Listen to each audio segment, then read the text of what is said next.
Well, welcome to the medical grand rounds and our day of remembrance and looking forward related to COVID-19. Yesterday marked the 1 year anniversary since the first diagnosis of a case in New Orleans. Actually, I think that was by a Tulane team at UMC. It's certainly been the longest year in many ways in a long time. Our area was one of the earliest and hardest hit in the early days.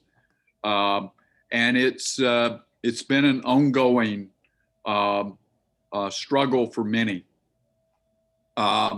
Before I turn it over to Dr. Delafontaine, who's going to moderate today's session, I did want to say a few things, mainly to thank those of you that have served so well. First, our clinicians, our faculty, our residents and fellows, who in the face of the unknown, the face of a virus that we didn't know much about in the early days, went to service, went to take care of patients, doing what they had been trained to do and what they had the character to do.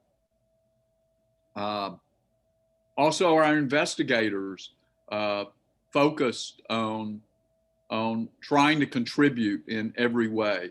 And our entire community rose to the challenge, modifying how they were teaching and learning, going about their business. And I think it's given enormous respect and gratitude and inspiration to those of us observing it. It's been, though, during a time of ongoing tragedy in our community.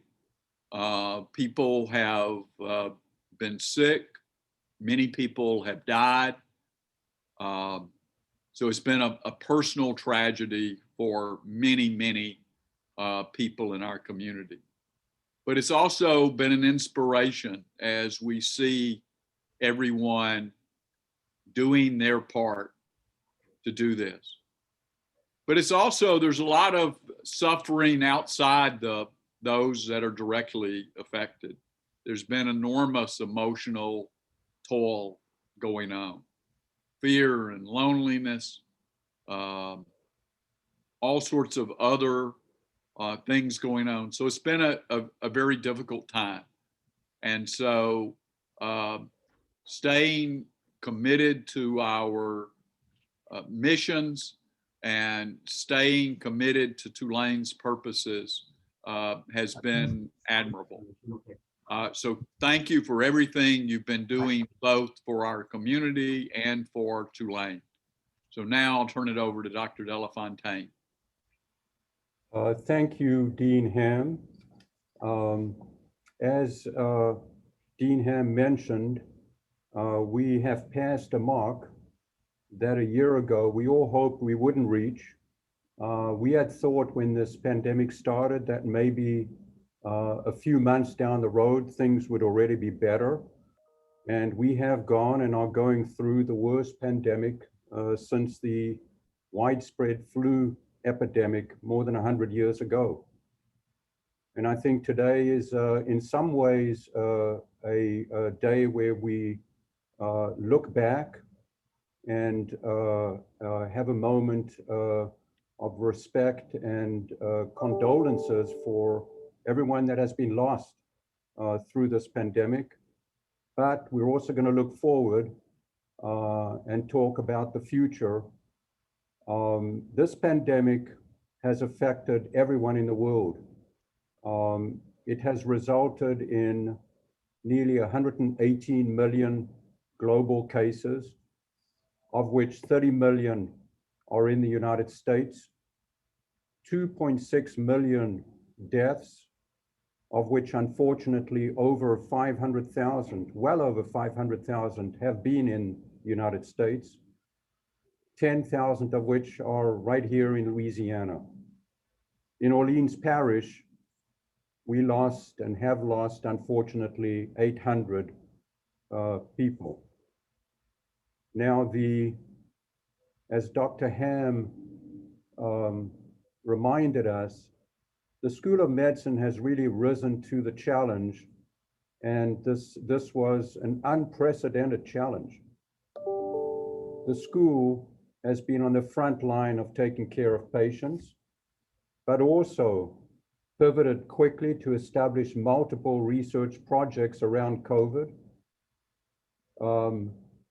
was agile in adapting learning programs to keep our educational mission strong, established widespread COVID diagnostic testing, not just for the Tulane University community, but also for the more general community in New Orleans.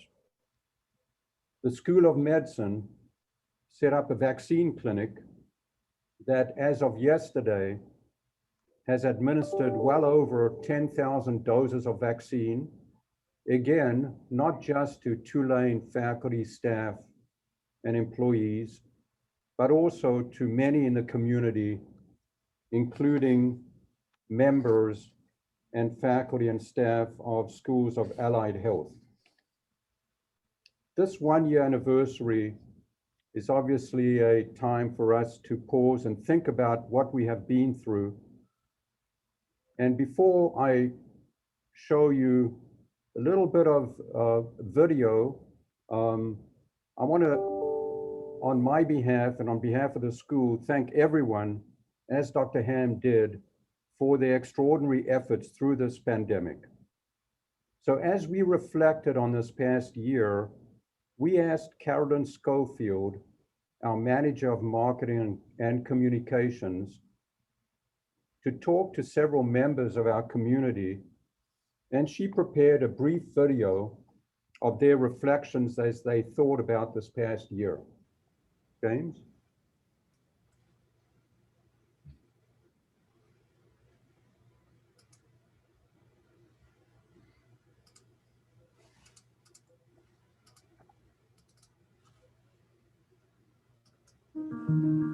I remember the doctor coming in my room. I had to be like the middle of the night, and she was like, "Miss Walter," she was like, "we have to emergency intubate you. You're not breathing." I just was scared, and she's like, "You have anybody to call?" And I called my mom, and she was like, "Yvonne, let them do whatever they need to do, and I'll talk to you when you wake up." We have the basic idea of keeping calm under pressure and ensuring that we're thinking outside of the box and making sure we're working as a team. However, nothing could have prepared us until we actually went through COVID-19 and continually worked at reevaluating our processes so that we could change to provide more optimal patient and caregiver care. And that's the other thing that we're not taught well enough in medical school, that our jobs as healthcare clinicians are not just about the patient. It's taking care of the whole family unit and also making sure to take care of ourselves. And I think this pandemic has demonstrated the importance of that. This epidemic has revealed the sort of dark underbelly of American healthcare, the inequities in health, which go back to social determinants of health and how we take care of each other, and the fact that we don't bring everybody up the way we need to. What's in our own best interest, whether if we're affluent or well-educated, is what's in everybody's best interest. We all depend on each other, and we're only as good in many ways as our weakest link, or our most disenfranchised group. One of the things we're going to have to do is right the ship related to just general primary and specialty care and evaluate these patients closely. But clearly, we now have outcome data based on projections from the 525,000 people who have died throughout the country. that Americans have lost about 0.8 years of longevity, but in the African community, it's 2.7 years of longevity. That gap, which has been persistent for decades, driven primarily by disparate heart disease, strokes, chronic kidney disease, will get worsened, such that we won't have progress in the remaining of 2021, but a reversal of any gains that have been made in health equity. I'm grateful to still be here. I try to tell people like, look, it's for real. Like, it's not. My goal in the next 10 years is to definitely be a well-rounded nurse, know my stuff, know my units or wherever I am, and to be or to create awareness for certain things. I want to use the littlest platform I may have, I want to use it to make a big one.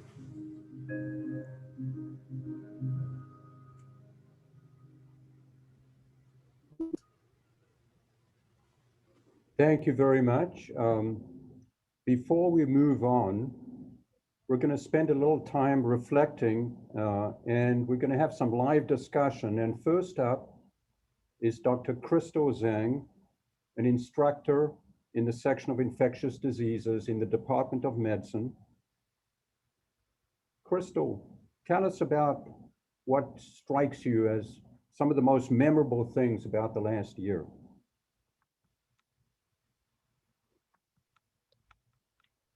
Sorry, I was on mute. Thanks, Dr. Delafontaine. Hi, everyone. Thank you for inviting me to this remembrance event. For me, what was most memorable at the beginning, last year around this time, I was still an infectious disease fellow, and my co-fellow had called me saying, I think we just diagnosed the first case, don't leak this to anybody. And then really soon after that, everything just snowballed and exploded from there. And what I remember is just complete chaos at the beginning. And I think, I'm first up in the lineup, but representing infectious disease, but I wanted to just say that I don't think we were on the front line at all. We were more in a supportive role to those on the front line in internal medicine, emergency, ICU. And so it was very gratifying for me to be able to support the frontline teams in that way and be able to try to keep up with the literature. What was really frustrating for me was just the constantly changing policies and trying to keep up with the new research that was coming out. And one other item I wanted to bring up that was mentioned by many of the panelists was the salience of health equity and racial justice and racism. And I did want to bring to attention my own personal experience with that, because as an Asian American doctor, I did experience racism in the community. People called me, yelled coronavirus at me in the street, and reading a lot in the news about anti-Asian violence and discrimination. And we even had an event last April where someone came up to two Tulane employees with a gun and said, "Are you Chinese or Japanese? If you're Chinese or Japanese, I'm going to kill you." So that really impacted me. So thank you very much, Crystal. Those are certainly very, very moving and a humbling reflection. And I think it does remind us about some of the health disparities that this pandemic really brought much more to life. We've known about them for a long time, but as Dr. Ferdinand said, clearly the last year has exposed them, and hopefully will allow us to really address them more forcibly and confront them as we move forward. Is there anything else you would like to add before we move to our next speaker? Just that, as we're sort of in the beginning of the end of the pandemic, I do think that this will be over and that there is an end in sight, but a lot of those more root cause structural inequalities and racism will still be there even after the pandemic is over. And so I think part of the fight is over, but not all. There's still work to be done. Well said, well said. So thank you, Dr. Zhang. We want to acknowledge that today is another important day, and Dr. Myra Kleinpeter, one of our senior nephrologists, is going to tell us about this day and why it's really an important day to remember in the setting of this pandemic. Thank you, Myra. Hello, can you hear me? Yep. I want to thank the organizing group for including me. Tomorrow will be World Kidney Day, and this represents a little over a decade of remembrances that have been a joint operation between the International Society of Nephrology and the nephrology community around the world. There are remembrances across the globe commemorating activities related to World Kidney Day. This year's theme is Living Well with Kidney Disease, and the World Kidney Day Organizing Committee is asking all organizations that are having events to post those on their website, and there's a flattened map of the globe so that all the different events can be hovered over and seen at their website, worldkidneyday.org. And so when we reflect on what is World Kidney Day, it's a global campaign aimed at raising the awareness and the importance of the kidneys to our overall health and at reducing the frequency and impact of kidney disease. In many countries, there's huge disparities related to kidney disease, and this campaign is designed to eliminate those health disparities, raise awareness, and those individuals in particularly who are at risk for kidney disease. Many of the people with kidney disease don't realize they're at risk for kidney disease. Because it's a global campaign, each community does what's more important for their needs. So here in Louisiana, the National Kidney Foundation of Louisiana has urged all the hospitals to have events in terms of tables for just general information. UMC will have a lobby day in the first floor near where the large map of the Mississippi River is in the lobby on the clinic side tomorrow afternoon, and just providing information on chronic kidney disease. In addition, with the campaign, once these things are recognized, they're encouraging more research and for everybody to be involved, be it at the patient level, the provider level, or at the researcher level. And I urge you to stop by the table at UMC or go to the website for more information. Thank you. Thank you very much, Dr. Kleinpeter. Perhaps we can ask you, taking care of dialysis patients, which you do a lot of, how was it for you as a physician taking care of these patients through this pandemic? So I actually happened to be on call the weekend that all of this started, and we went from our usual census of 8 to 10 to over the past year having a double of that census. And at any point in time, many of the patients had acute kidney injury as a result of their overall sepsis from the COVID pneumonia. And those patients often required dialysis early, and we were in a position to provide it, but had to do many modifications. As more patients became hospitalized, we had a scarcity of resources, so we were, instead of using our usual 24-hour continuous dialysis systems, we did more of a sharing so that patients ran 10 to 12 hours on their continuous replacement, or did intermittent dialysis for these patients using other things to help expand their volume so they could tolerate the treatment. One of the big impacts early on, we were one of the first communities that had cohorting of COVID patients in the community. Each of the large chains in the New Orleans area designated one of their dialysis units as the COVID cohort clinic.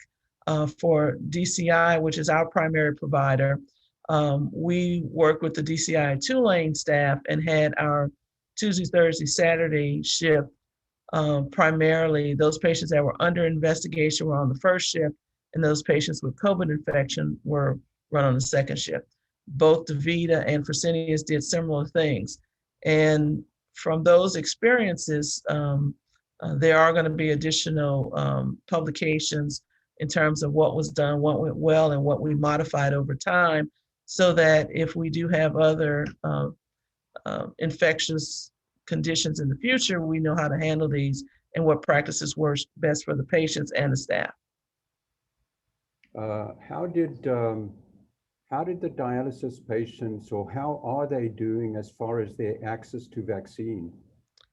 So their access to vaccine has gone pretty well. Our biggest challenge was dealing with some of the fears and reluctance of a largely minority population in our dialysis patient community in the New Orleans metro area. Many of the patients were hesitant to get the vaccine. I reminded them that the staff also got the vaccine. We showed them our card to show that we got the vaccine, and reminded them that I came to work after I had my vaccine with no ill effects, and that if there were effects, most of the effects that we had reported were mild and local effects of the vaccine. So more of the patients are finally coming on board. Among my patient population, about 60% have gotten it, and then every week more and more are telling me that they're interested now to get the vaccine. Oh, that is certainly good news. And I think we are seeing that trend to less hesitancy in folks about the vaccine. So thank you very much, Dr. Kleinpeter, again, for your comments and your service through this. Thank you. I'm now going to introduce Father Bill. And Father Bill is going to say a few words and lead us in a moment of silence and remembrance. Thank you, and I'm just very honored and blessed to be counted among this group and in this remembrance on this day. I was asked to do a bit of a meditation upon our experience that is in both in the past as well as looking into the future. The past has left us with a sacred experience, because at the end of the day, from my perspective, and I hope yours, I believe yours as well, the past year has been an existential experience. It has brought to the forefront of our hearts and our minds our sacred duty to care for human beings, our sacred duty to seek equity and justice, both in society as well as in the practice of medicine. It has been both a sorrowful loss for us all, whether it be isolation or the loss of a loved one, families impacted beyond our wildest imaginings. And yet here we are, hopeful that in the future, our systems will again find a sacred footing that will present us all with moments of equity. So before the moment of silence, I'm just going to borrow some words that were written 1,000 years ago by someone we call Ecclesiastes. I know that many of you all will know these words already. And at the conclusion, we will have a time of silence and remembrance for all of those who have suffered injustice, inequity, and the results of the pandemic. For everything, there is a season and a time for every purpose under heaven, a time to be born and a time to die, a time to kill and a time to heal, a time to break down and a time to build up, a time to weep and a time to laugh, a time to mourn and a time to dance, a time to embrace and a time to refrain from embracing, a time to seek and a time to lose, a time to keep and a time to cast away, a time to keep silence and a time to speak, a time to love and a time to hate, a time for war and a time for peace. With that remembrance, let us also remember all of those who've gone before us over this past year in silence.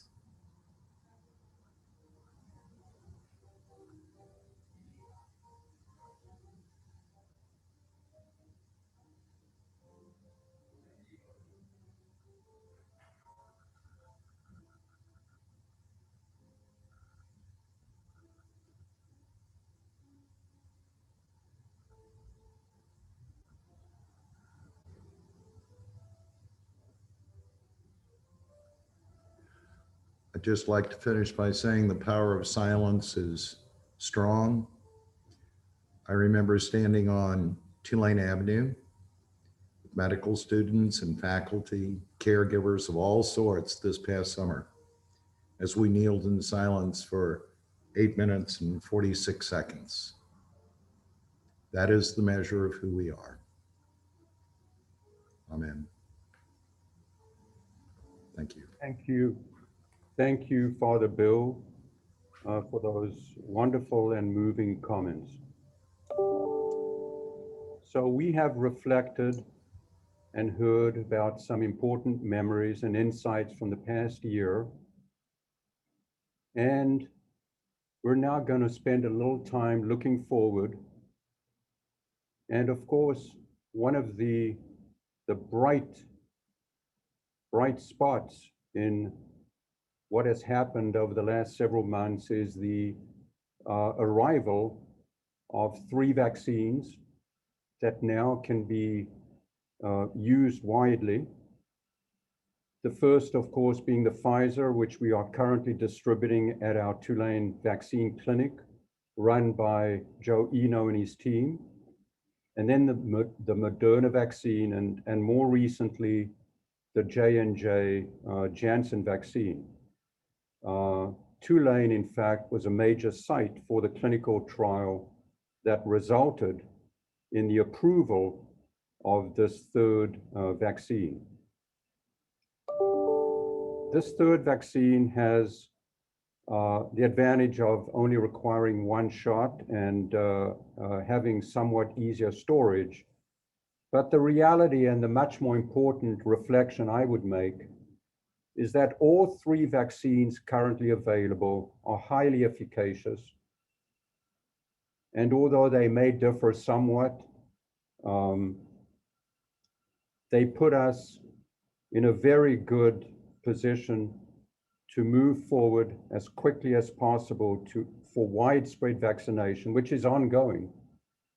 Indeed, there's currently well over 2 million people a day being vaccinated. And that is really an important light at the end of the tunnel.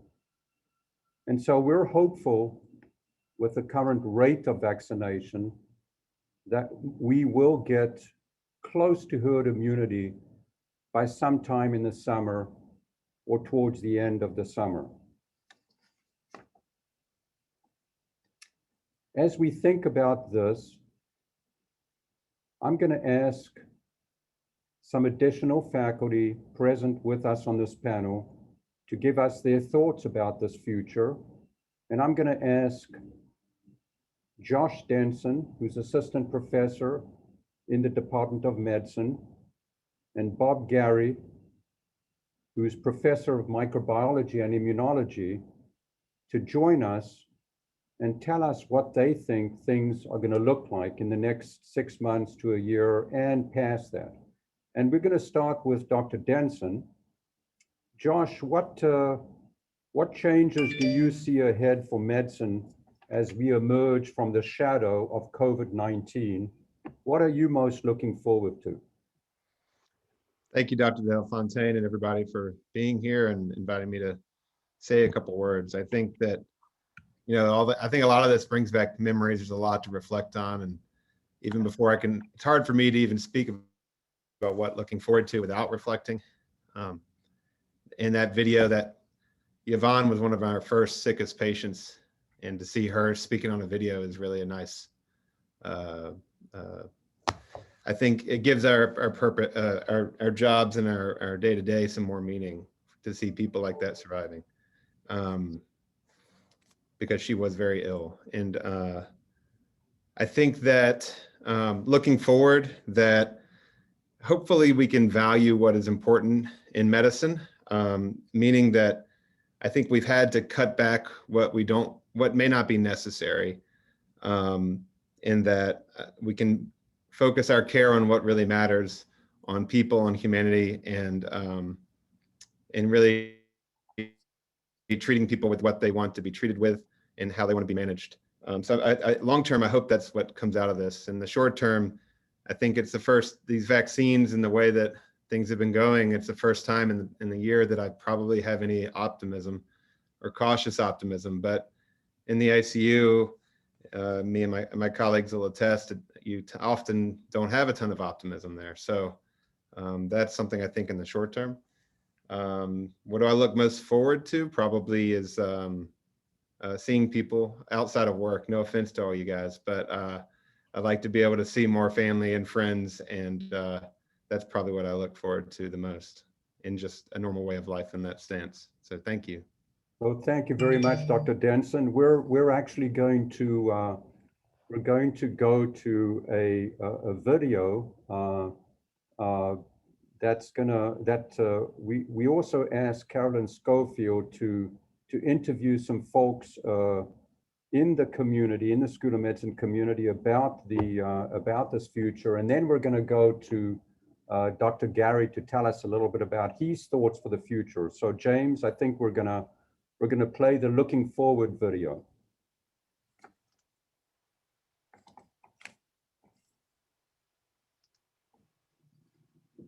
Everybody coming together. It took industry, it took scientists, it took engineers, it took people, like my mom and dad, who were willing to go and get the vaccine, even though they weren't too sure about it, and to step up and say, I'm going to get vaccinated because I want to put an end to this pandemic.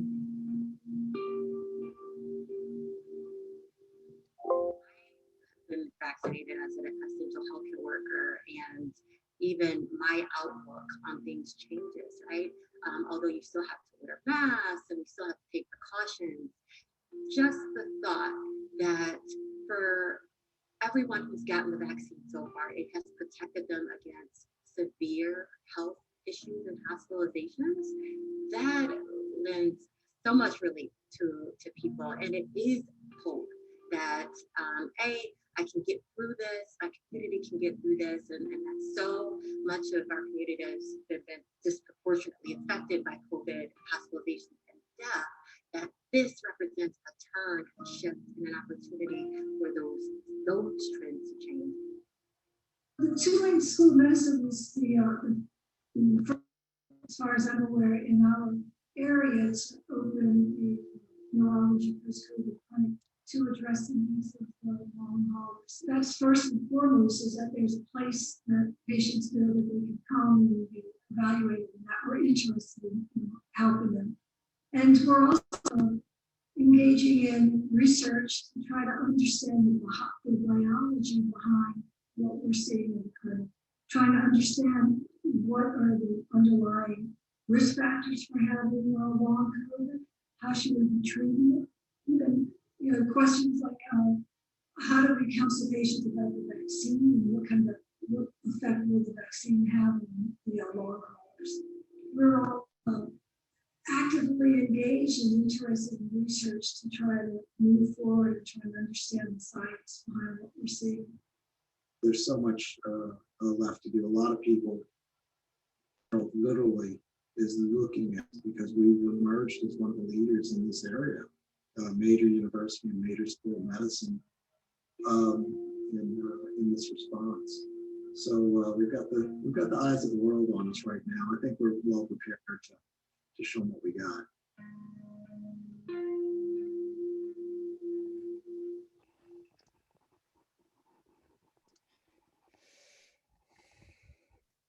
Thank you very much, James and Carolyn, for those wonderful reflections. We're going to go to Dr. Gary now to tell us, to ask him to tell us about what does he see coming down the pike over the next 6 months to a year for COVID. Dr. Gary has been one of the leaders, the worldwide leaders in understanding the biology of this virus, and so we're delighted that he can join us today. Thank you, Dean Delafontaine. And I'll reflect back a little bit too before I look forward. I mean, over this past year, it's been very frequent that I remember a time, not a year ago, but 6 years ago, when we were facing the Ebola outbreak in West Africa. And during that time, many of you will know that we lost a lot of our colleagues to that outbreak. Our West African colleagues in Sierra Leone, our head doctor, Humar Khan, our head nurse, Balu Foni, both lost their lives treating patients with Ebola. So I've had a lot of time over this past year to sort of reflect on those experiences, you know, really some of the darkest days of my life when, you know, when our colleagues, you know, and not just those two, but many others contracted a deadly viral disease. And I didn't ever think I'd see the time when we'd have that, you know, in our own backyards here in New Orleans, a virus spreading through our communities and causing the death and, you know, really social disruption that's been unprecedented, you know, in any time, in any of our lifetimes, you know, 100-year pandemic. But, you know, just as back in those times when Ebola came to Sierra Leone and other places in West Africa, Tulane did take a lead. I mean, we were really the first group that did viral genetic sequencing in real time. And at that time, it was, you know, really unprecedented. It's what we've come to expect and really rely on in this current pandemic. So, you know, we need to do more sequencing in the US, but, you know, I think that experience back then led the way forward. And the same with, you know, the clinical side of things. Tulane physicians, and I'll just name one, John Shefflin, you know, really took the lead in going to, you know, over to the clinics in West Africa and caring for Ebola patients. And it was that same spirit that I saw and was encouraged by when SARS-CoV-2, the COVID-19 pandemic, came to our shores and indeed to New Orleans, where we were hit especially hard early on. So, I mean, looking forward, those experiences are going to you know, have driven Tulane really to the head of the class in terms of, you know, our leadership roles in emerging viral diseases and pandemics. We still have a long way to go. We've seen how COVID-19 has disproportionately affected our African communities, not just in New Orleans, but across the country. We have a lot more work to do there to close those gaps and disparities, to make sure that we get those communities vaccinated. You know, we have a big NIH-sponsored program with Xavier and the School of Public Health that is helping to close some of those gaps in vaccine access. But we need to do a better job with that going forward. And I do believe, looking forward, that we will be doing that better. You know, I think there is hope that we will be better prepared for that next viral emerging disease that comes and impacts us. And Tulane, our schools of public health, the Primate Center, School of Medicine, all of our other great researchers here at the university, I believe are poised better than anybody else to really make the difference the next time and make sure that when another virus comes, that we are better prepared. Thank you, Doctor. Thank you, Dr. Gary.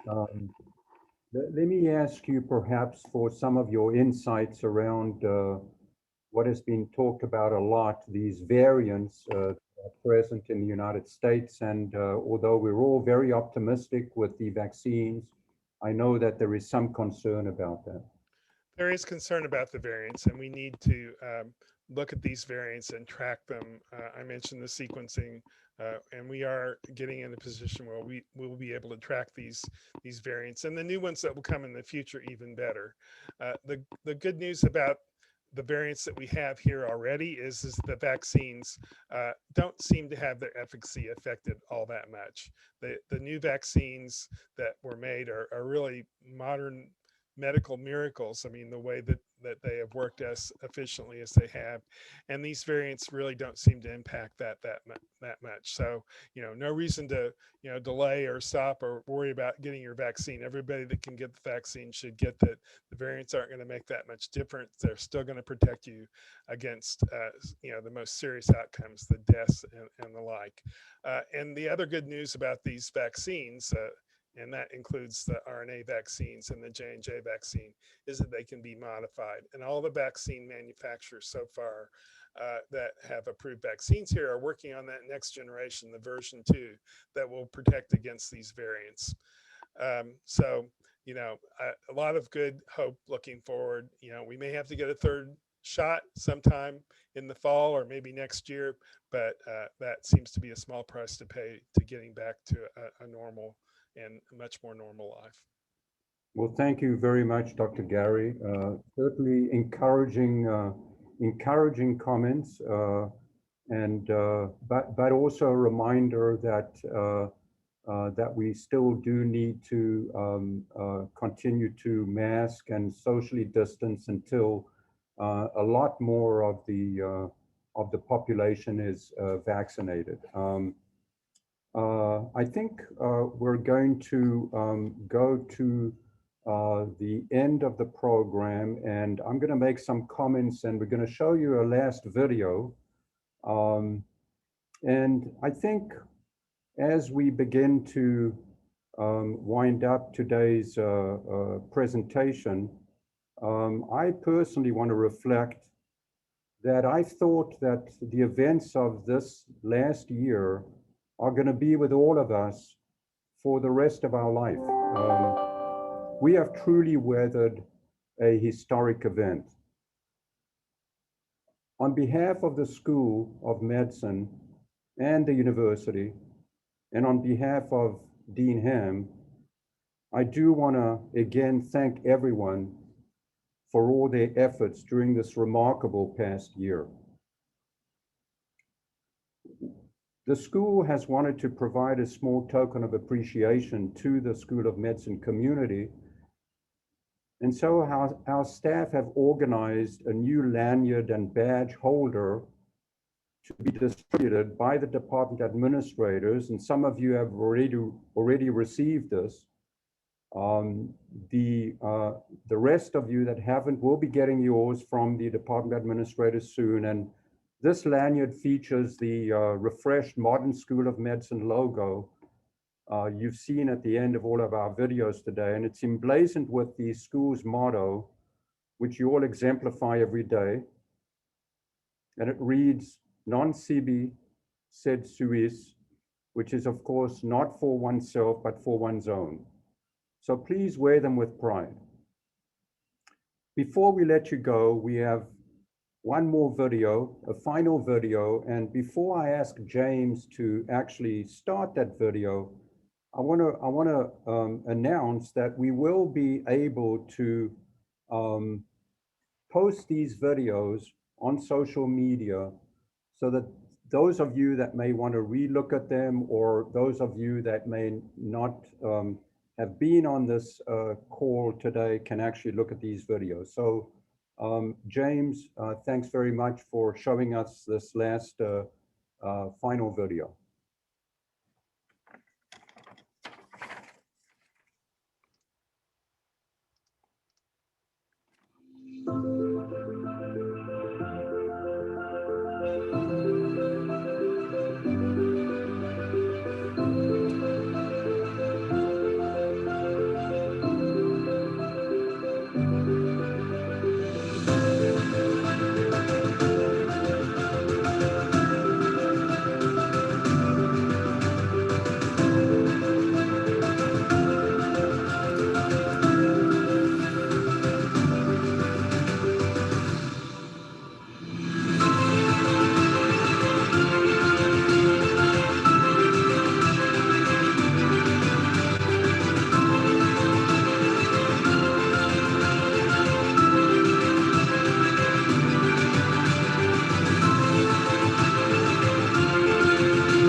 Thank you so much. I think that wraps it up. I do want to make one final comment. I want to thank everybody for participating. I want to thank James and his team and Carolyn for putting these videos together. And I want to end by giving a shout out to our medical students that have helped so much through this pandemic in innumerable ways, not the least of which is volunteering and helping us so much with the vaccine clinic. So thanks to all our students, and we hope to see everyone soon.